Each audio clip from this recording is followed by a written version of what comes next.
우리는 레위기를 읽을 때 종종 지루하고 또 뭔가 막 막힌 같은 그런 느낌을 가집니다. 왜냐하면 끝없이 제사 규정들이 나오고 또 짐승을 잡고 피를 흘리고 가죽을 벗기고 내장을 씻어내고 막 이런 의식들이 우리하고는 굉장히 거리가 멀게 느껴지기 때문에 그렇습니다. 그러나 레위기는 단순히 고대 이스라엘 백성들의 제사 의식이 아닙니다. 레위기는 거룩하신 하나님께서 어떻게 죄인인 인간 안에 거하실 수 있는가, 여기에 대한 하나님의 답입니다. 대답. 그러니까 레위기는 죄로 인해 죽을 수밖에 없는 인간을 구원하는 복음서라, 그렇게 말할 수 있습니다. 그 4장은 이제 성경 처음으로 속죄제가 나옵니다. 속죄제. 속죄제는 말 그대로 죄를 속하는 제사. 그건데 이 히브리어로 속죄제라 그럴 때는 하타트라고 하는데, 이거는 죄라는 뜻도 있지만은 죄를 깨끗이 씻는다, 그런 뜻이 있습니다. 자, 이 우리가 믿는 하나님 어떤 분입니까? 온 우주 만물을 창조하신 분이에요. 창조주 하나님. 그리고 또 어떤 분입니까? 거룩하신 분입니다. 거룩한 분. 거룩이라는 것은 죄와 함께 할 수가 없습니다. 빛이 어둠을 밀어내듯이 하나님의 거룩은 죄를 소멸합니다. 그런데 어떻게 죄로 가득 찬 우리가 이 거룩하신 하나님 앞에 나아가서 하나님을 예배할 수 있을까? 어떻게 하나님의 백성이라는 이름을 가지고 하나님의 자녀라고 하는 이름을 가지고 살아갈 수 있을까? 오늘 본문은 바로 그 질문에 대해서 하나님은 우리 죄를 처벌하시는 분이 아니라 우리의 죄를 덮어주시고 죄를 씻어주시는 은혜가 풍성하신 분이다라는 것을 말합니다. 자, 1절과 2절은 속죄제가 어떤 상황 속에서 드려져야 하는지 아주 명확하게 규정합니다. 이스라엘 자손에게 말하 이르라, 누구든지 여호와의 계명 중 하나라도 그릇 범하였으되 그렇습니다. 여기서 이제 그릇 범하였다, 이게 중요한데, 이 말의 이 원어인 히브리어는 그릇 범하였다, 이거는 부지 중에 실수로 의도하지 않게 이렇게 지은 죄입니다.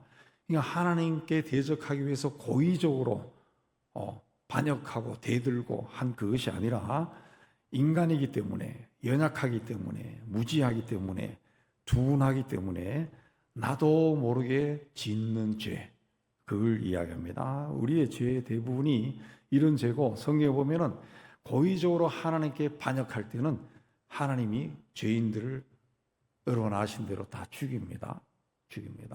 예.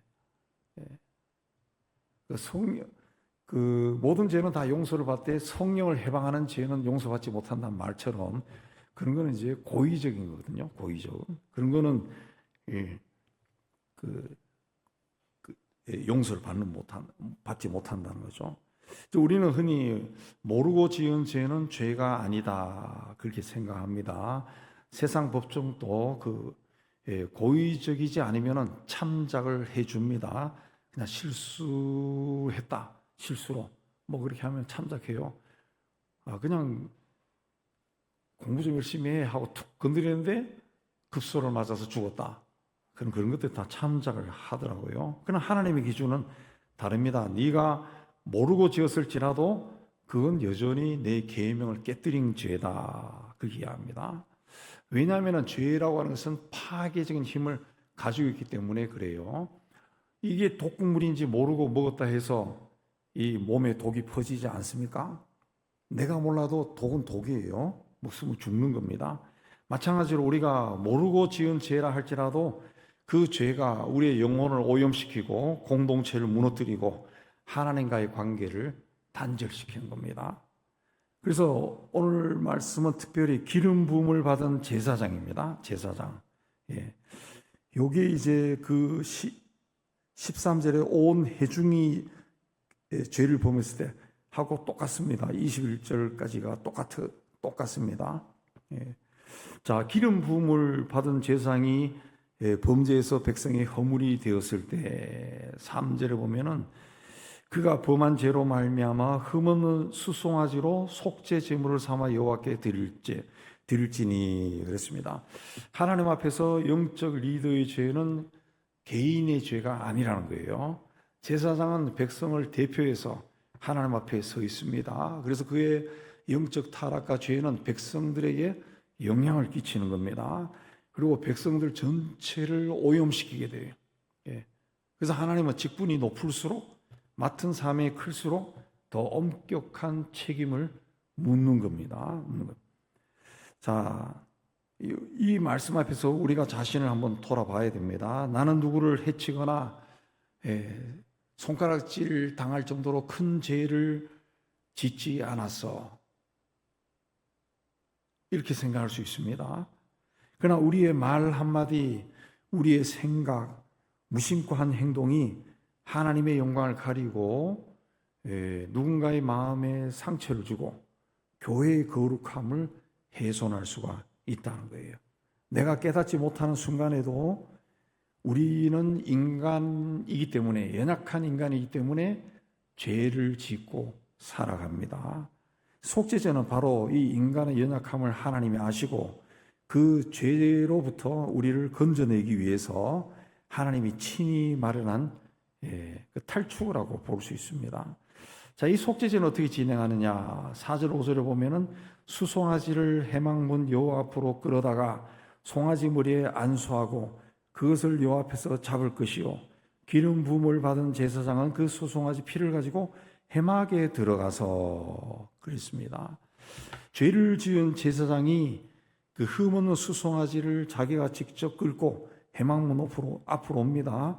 그리고 그 수송아지 머리에 자기 손을 얹고 간절히 안수합니다. 단순히 손을 얹는 신용이 아니라 나의 모든 죄가 내가 받아야 할 죽음과 저주의 형벌이 이 죄 없는 송아지에게 전부 넘겨줍니다. 그렇게 고백하는 거죠. 이 죄를 전가하는 겁니다. 이 죄를 전가하는 거예요. 수송아지는 내가 왜 여기 끌려왔지?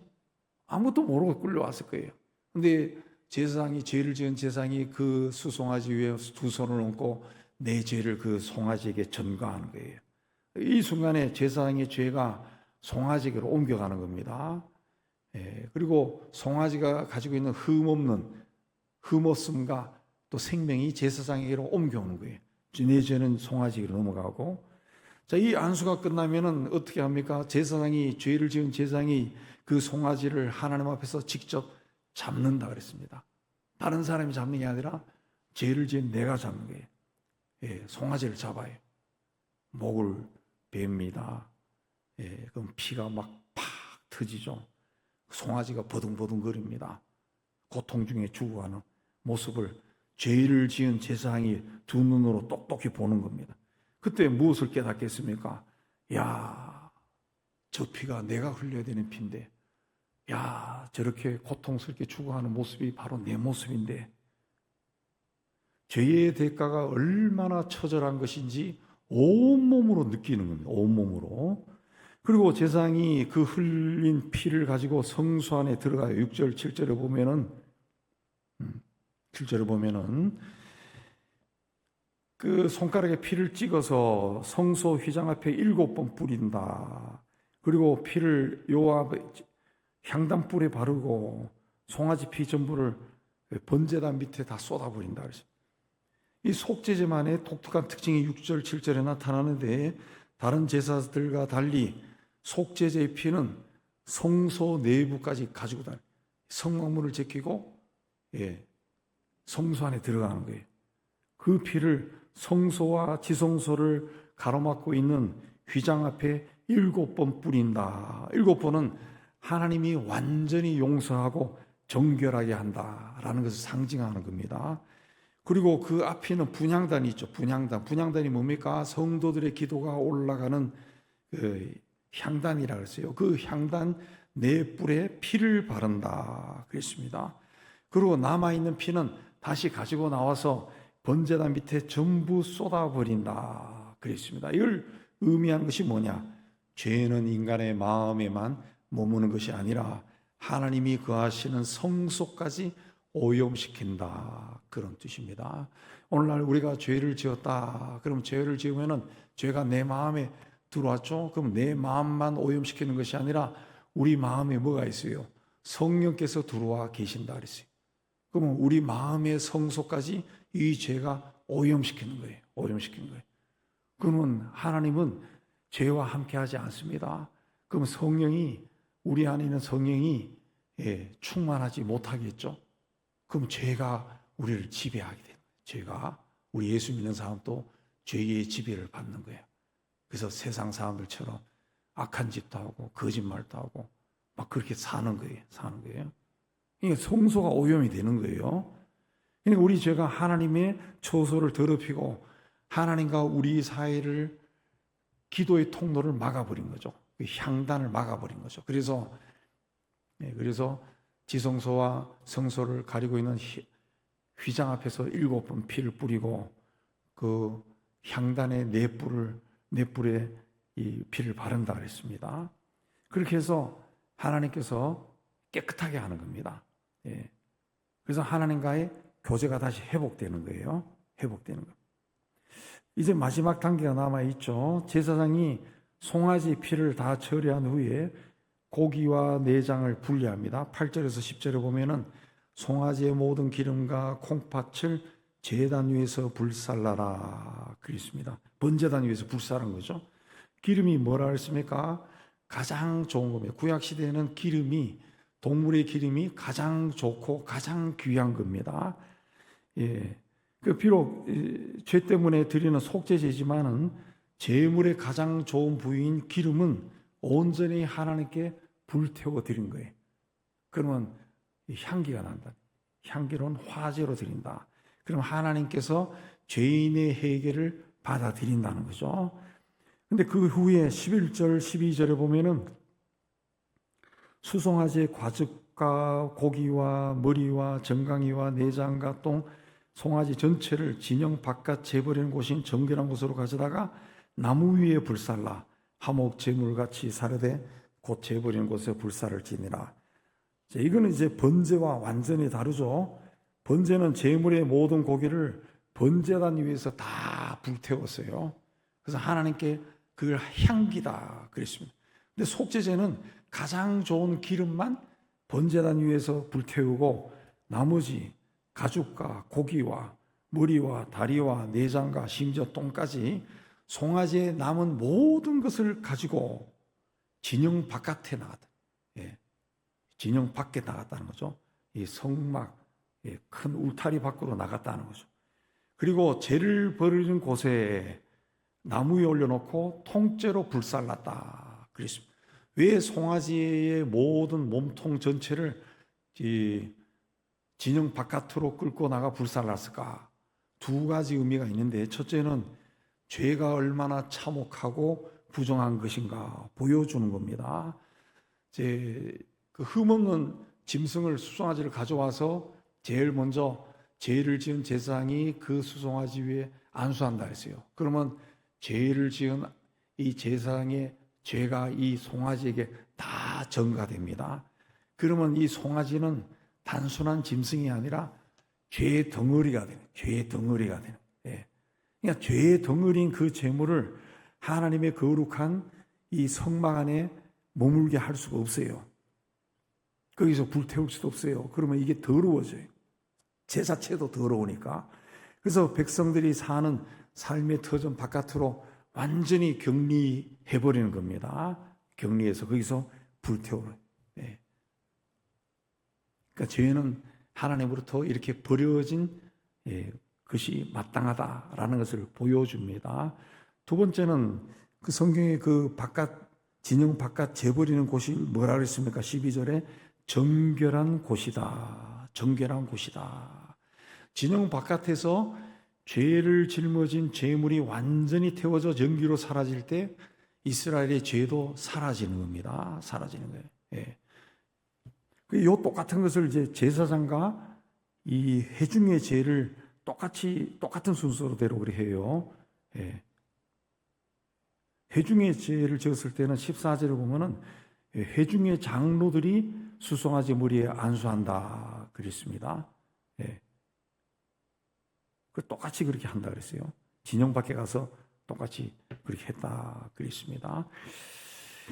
그 백성들의 죄를 진영 바깥으로 옮겨서 죄를 완전히 소멸하는 겁니다. 시편 103편 12절에 동이 서에서 먼 것 같이 우리의 죄가를 우리에게서 멀리 옮기셨다라는 것이 이제 진영 바깥으로 이 재물을 옮겨서 불태우는 것이 시각적으로 이제 죄를 완전히 옮겼다 보여주는 겁니다.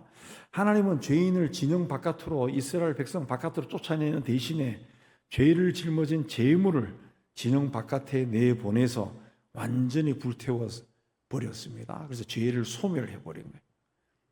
자, 오늘 우리가 살핀 이 레위기 4장의 속죄제는 수천 년 전 이스라엘 백성들의 이야기만이 아니라 정확하게 예수 그리스도를 가리키고 있습니다.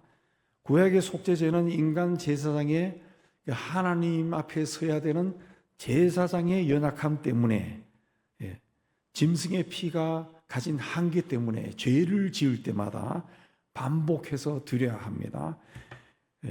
그래서 제물의 피는 죄가 본질적으로 완전히 제거된 것이 아니라 하나님의 은혜로 잠시 그 속죄제를 드릴 때만 없어지는 겁니다. 그러나 예수 그리스도는 완전히 단번에 영원히 속죄 제물로 드리신 바 된 거죠. 그래서 여러분 히브리서 13장 우리 보세요. 한번 펴보세요. 히브리서 13장 11절에서 13절.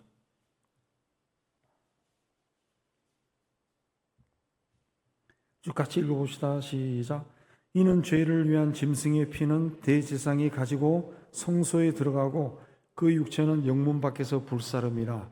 그러므로 예수도 자기 피로서 백성을 거룩하게 하려고 성문 밖에서 고난을 받으셨느니라. 그런즉 우리도 그의 치욕을 짊어지고 영문 밖으로 그에게 나아가자 그랬습니다.